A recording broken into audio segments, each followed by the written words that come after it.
So ఇక్కడ చూడొచ్చు Bindu trade fair exhibition. So first time ఇలాంటి అండర్ టన్నల్ ఫిష్ అక్వేరియం చూడొచ్చు.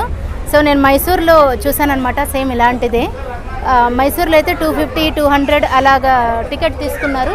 సో ఇక్కడైతే 60 రూపీస్కి ఇన్ని ఫిష్ అక్వేరియమ్స్, అలాగే ఈ సెట్టింగ్ అంతా ఫస్ట్ టైం మన హిందూపురంలో చూస్తున్నాము. సో ఇంకా ఏమేమి ఉన్నాయో చూసేద్దాం రండి.